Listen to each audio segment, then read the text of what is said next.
नमस्कार दोस्तों, आज 21/12/2020 का बनाया हुआ वीडियो काफ़ी दिन हो गए आपके सामने छोड़ नहीं पाए। ये रिट लेवल प्रथम के लिए सबसे महत्वपूर्ण प्रश्न है। विशेष तौर पर रिट लेवल प्रथम के लिए बना रहा हूँ मैं। पटवारी में भी ऐसे क्वेश्चन आ जाते हैं, पर रिट लेवल प्रथम वालों के लिए तो ये मान लीजिए रामबाण प्रश्न सिद्ध होंगे।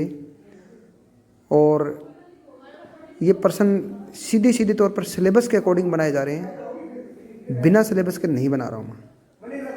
मात्र 4 या 5 प्रश्न होते हैं। 5 प्रश्नों से ही हम 20-30 प्रश्न बना देते हैं। क्यों? इनको उल्टा और सुल्टा बनाते हैं तो क्लियर हो जाता है। पहला प्रश्न देखिए, आपके सामने है, गाल के लड्डू कहाँ के प्रसिद्ध है?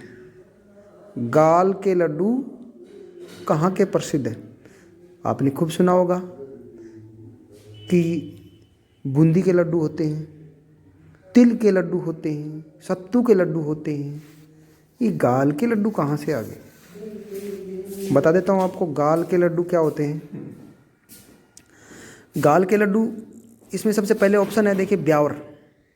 ब्यावर में तिल ज़्यादा होता है। क्या होता है? तिल पट्टी बोलते हैं ब्यावर को, और तिल पपड़ी पट्टी। ब्यावर अजमेर में है और वहाँ तिल के लड्डू प्रसिद्ध हैं। बीकानेर में सत्तू के लड्डू प्रसिद्ध हैं, क्योंकि बीकानेर में जो लड्डू होते हैं वो आटा से बनाए जाते हैं, उसको सत्तू बोलते थे।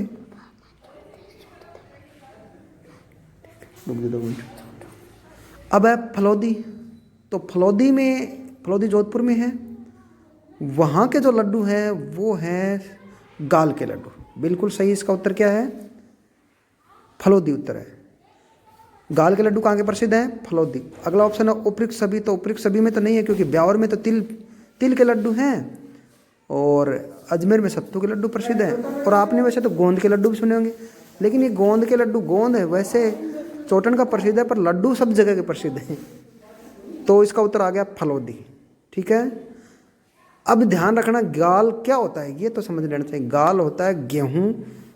शाम को गेहूँ को भिगो दिया जाता है और उसको दूसरे दिन उसको पीस लिया जाता है, फिर उसको छान लिया जाता है और उसका बना हुआ लड्डू गाल के लड्डू कहलाते हैं। तो गेहूँ को भिगोना ही गाल का लड्डू। अब अगला प्रश्न देखिए, मानव शरीर में दांतों की संख्या असुमेलित छांटनी है। असुमेलित का मैंने राउंड अप लगा दिया है। असुमेलित मतलब तुलना करें तो वो बराबर सही है कि नहीं है, ये ध्यान रखना है। पहला ऑप्शन सामने है, आपको पता है वैसे मानव शरीर में 32 दांत होते हैं। 32 दांत होते हैं और 32 दांतों में से दूध के दांत हैं वो 20 होते हैं। आपके सामने हैं। ये तो वैसे भी सुमेलित है, क्योंकि दूध के दांत तो बच्चों के होते हैं। इस अवस्था में आपको पता है दांत आते हैं, जैसे 6 माह से 1 साल के बीच में दांत आने शुरू हो जाते हैं। और ये अस्थायी दांत होते हैं। दूध के दांत अस्थायी होते हैं। इसकी संख्या 20 होती है और 5 या 6 वर्ष बाद में ये गिरने शुरू हो जाते हैं। 12-13 वर्ष बाद में सारे गिर जाते हैं। तो दूध के दांत अस्थायी हैं, वो 20 है। बिल्कुल सही है, सुमेलित है, इसको सोचने की जरूरत ही नहीं। मानव शरीर में टोटल दांत होते हैं 32, जिसमें पहला ऑप्शन है कृतनक। कृतनक दांतों की संख्या होती है 8। कितनी होती है? 8। कृतनक दांत वो होते हैं जो चौड़े और चपटे होते हैं। चौड़े और चपटे होते हैं, वो दांत काटने के काम आते हैं। जैसे हम कभी भी मान लीजिए अमरूद खाते हैं तो काटने के काम में कृतनक दांतों को काम में लेते हैं। कृतनक दांतों की संख्या होती है 8। कृतनक दांतों की संख्या होती है 8। 4 ऊपर वाले जबड़े में होते हैं और 4 नीचे वाले जबड़े में होते हैं। तो ध्यान रहे, जिनको हम मेन काटने वाले दांत होते हैं, सामने के जो दांत सुंदर दिखाई देते हैं वही कृतनक दांत होते हैं। उनकी संख्या होती है 8। 4 ऊपर 4 नीचे। अगला है 32 दांतों में से 8 तो कृतनक हो गए। अब जिसको हम बोलते हैं मांसाहारी, कभी जानवर आपने नाम सुना कि जो चीरने फाड़ने के काम में लेते हैं, उन दांतों को बोलते हैं रदनक। क्या बोलते हैं? रदनक दांत। रदनक दांत होते हैं 4 होते हैं। कितने होते हैं? उससे आधे होते हैं, कृत्रिम दांतों से आधे होते हैं रदनक दांत। 2 दांत तो ऊपर के जबड़े में होते हैं, साइडों में, एक दांत एक साइड में, एक दांत दूसरी साइड में। 2 दांत तो ऊपर वाले में होकर 2 दांत नीचे वाले, तो कुल मिलाकर 4 होते हैं रदनक दांत, ये भी सही है उसमें। अगला है चौणक दांत। चौणक चबाने के काम में आते हैं, जिसको हम दाढ़ बोलते हैं। हम देसी भाषा में क्या बोलते हैं उनको? दाढ़ बोल देते हैं। चौणक दांतों की संख्या है वो 32 दांतों में से घटा लीजिए, 8 कर्तनक हो गए, रदनक 4 हो गए, 8 4 12, 32 में से घटाएंगे तो 20 आएंगी। 20 दाढ़ होती हैं। मानव शरीर में कितनी दांत होती हैं? 20 दाढ़ होती हैं, जिसको चौणक बोलते हैं। मैंने इसमें आपके ऑप्शन दे रखा है कि चौणक दांतों की संख्या 16। इसमें छांटना था असुमेलित, तो आपके सामने है दूध के दांत 20 अस्थाई, बिल्कुल सही है। ये तो सुमेलित है, हमें तो असुमेलित छांटना है। और चौणक संख्या दे रखी है 16, और आपको पता है चौणक संख्या कितनी होती है? 20। इसलिए इसका उत्तर क्या होना चाहिए? यही हो गया, क्योंकि ये गलत है, असुमेलित है। तो दाढ़ की संख्या 20 होनी चाहिए, दे रखा है चौणक यानी दाढ़ की संख्या 16, तो यही उत्तर हो गया इसका। मानव शरीर में दांतों के असुमेलित कौन सा हो गया? चौणक 16, 20 होनी चाहिए चौणक। अगला है असुमेलित छांटिए। नागपंचमी का मेला जोधपुर में, हरियाली अमावस्या उदयपुर में, फूलडोल मेला श्रीनाथ द्वारा, उर्स मेला अजमेर। देखिए राजस्थान में बहुत सारे मेले भरते हैं, और ये मेले हैं, ये 4 मेले हैं, इन्हीं में से प्रश्न ज़्यादातर संभावना आती है। फर्स्ट लेवल में जो प्रश्न पूछे जाते हैं वो अपने क्लास फर्स्ट से लेकर के और 8th क्लास तक की किताबों से ज़्यादातर प्रश्न उठाते हैं। इसमें देखिए आपके सामने प्रश्न है मेलों पर।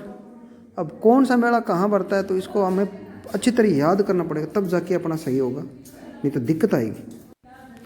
तो देखिए मेलों पर अगर हम बात करते हैं तो सबसे पहले हमें विशेष तौर पर 5-7 मेले तो याद रखने ही पड़ते हैं। जैसे माघ पूर्णिमा मेला विनेश्वर में भरता है, एक अपने कपिल मुनि का मेला है, एक पुष्कर मेला, लेकिन उनके अलावा 4-5 मेला है बड़े महत्वपूर्ण। देखिए नाग पंचमी का मेला जोधपुर में, वैसे भी नागणेची माता है वो जोधपुर में, राठौड़ों कुल देवी है, तो ये बिल्कुल उसी से जोड़ लीजिए। नाग पंचमी का मेला जोधपुर में ही भरता है, बिल्कुल 100% सही है, ये असुमेलित नहीं है, इसको सही मान लीजिए। अगला देखिए फूलडोल मेला, इसके बारे में बात करें। फूलडोल मेला श्रीनाथ द्वारा दे रखा है ऑप्शन में। हरियाली अमावस्या मेला उदयपुर में, वैसे सबसे ज़्यादा बरसात उदयपुर साइड में ही होती है, हरियाली उधर ही ज़्यादा होती है। श्रावण में जो अमावस्या होती है उसको हरियाली अमावस्या बोलते हैं, तो उदयपुर सही है। उर्स मेला अजमेर, तो उर्स मेला अजमेर में ही है, क्योंकि ख्वाजा मोइनुद्दीन चिश्ती की दरगाह है, वहाँ पर उर्स मेला भरता है। तो देखिए आपके सामने है ये मेले बताए हैं। तो नाग पंचमी का मेला बिल्कुल सही है, जोधपुर में है। हरियाली अमावस्या का मेला है वो उदयपुर में भरता है, बिल्कुल सही है। उर्स मेला अजमेर में भरता है, बिल्कुल सही है। उर्स मेला रजब माह की 1 तारीख से 6 तारीख तक भरता है। फूलडोल मेला ये शाहपुरा भीलवाड़ा में भरता है, इसमें ऑप्शन दे रखा है श्रीनाथ द्वारा। श्रीनाथ द्वारा में सिर्फ अन्नकूट महोत्सव भरता है, अन्नकूट मेला, तो ये बिल्कुल गलत है, इसका उत्तर बी है। असुमेलित छांटना तो उत्तर बी आएगा। तो ये प्रश्न आपके पूरी तरह समझ में आ गया होगा। अब देखिए फिर से समझ लेते हैं। हाँ ठीक। नागपंचमी का मेला कहाँ पड़ता है? जोधपुर में। हरियाली अमावस्या का मेला, हरियाली हरे भरी जो क्षेत्र होता है जहाँ बरसात ज़्यादा होती है वहाँ हरियाली मेला भरता है। हरियाली अमावस्या का मेला तो बरसात इधर उदयपुर साइड में ज़्यादा होती है, क्योंकि वहाँ अरावली पर्वत है और वहाँ झरनों का शहर है, खूब माउंटेन फाउंटेन का शहर बोलते हैं। उधर हरियाली अमावस्या का मेला भरता है। नागपंचमी मेला जोधपुर में मिलता है, ये नागणेची माता से जोड़ लो। और फूलडोल मेला श्रीनाथ द्वारा में नहीं भरता, ध्यान रहे, वहाँ अन्नकूट मेला भरता है। तो विशेष तौर पर ये ध्यान रखना आपको, बहुत महत्वपूर्ण प्रश्न है। फूलडोल मेला शाहपुरा में भरता है, न कि श्रीनाथ द्वारा में। और उर्स मेला आपके सामने है ही, अजमेर में भरता है। तो इस प्रकार से ये आपके समझ में आ गया होगा। तो आगे देखते हैं अगला प्रश्न 4। हाँ, तो अगला प्रश्न है, देखिए भिन्न छाटिए, रुक जाओ बेटा। भिन्न छाटिए में सबसे पहले रबड़ी कहाँ की प्रसिद्ध है? रबड़ी उदयपुर दे रखा है, पेठे चिड़ावा दे रखा है, मावे की कचौरी जोधपुर दे रखा है, पापड़ बीकानेर दे रखा है। तो शायद हो सकता है उसमें एक दो आपने सुनेंगे भुजिया पापड़ खूब सुने, खाए भी होंगे। ये बीकानेर के प्रसिद्ध हैं भुजिया पापड़। तो ये तो आप शायद ऑप्शन सही कर देंगे। बाकी भिन्न छांटना है, कौन सा भिन्न का मतलब कौन सा गलत है वो छांटना है। कचौरी है वो मावे की पूछी गई है। मावे का मतलब ये अपने दूध से बनाया हुआ मावा, उसकी बनाई हुई कचौरी बहुत महंगी होती है, जोधपुर दे रखा है, तो ये भी सही है। और पेठे, पेठे और पेड़े में अंतर है, ध्यान रहे। पेठे किशनगढ़ के प्रसिद्ध हैं, किशनगढ़ अजमेर के, और पेड़े चिड़ावा के प्रसिद्ध हैं। और रबड़ी ये उदयपुर दे ही रखा है। तो ये किशनगढ़ वैसे तो अलवर में भी पड़ता है, एक किशनगढ़ अजमेर में। अजमेर में जो किशनगढ़ है उसके पेठे प्रसिद्ध हैं। और यहाँ पेठे चिड़ावा दर्शा रखा है, रबड़ी उदयपुर की है ही। तो भिन्न कौन सा है? भिन्न छाटना मतलब जो गलत है। रबड़ी उदयपुर की बिल्कुल सही है, मावे कचौरी जोधपुर सही है, पापड़ बीकानेर के प्रसिद्ध है। और पेठे, तो पेठे किशनगढ़ आना चाहिए था, यहाँ चिड़ावा दे रखा था। आप सोचते रहे पेठे पेड़े, पेड़े दे देते हैं तो भी चिड़ावा सही हो जाता है, लेकिन पेठे दे रखा, पेठे चिड़ावा के प्रसिद्ध नहीं है। तो इसलिए इसका उत्तर क्या आ जाएगा? बी उत्तर आ जाएगा। तो ये आपके समझ में आ गया होगा, और जल्दी ही अगला वीडियो मैं लेकर के हाजिर हूँगा ऐसे ही क्वेश्चनों के साथ, जो बड़े आपके महत्वपूर्ण क्वेश्चन होंगे।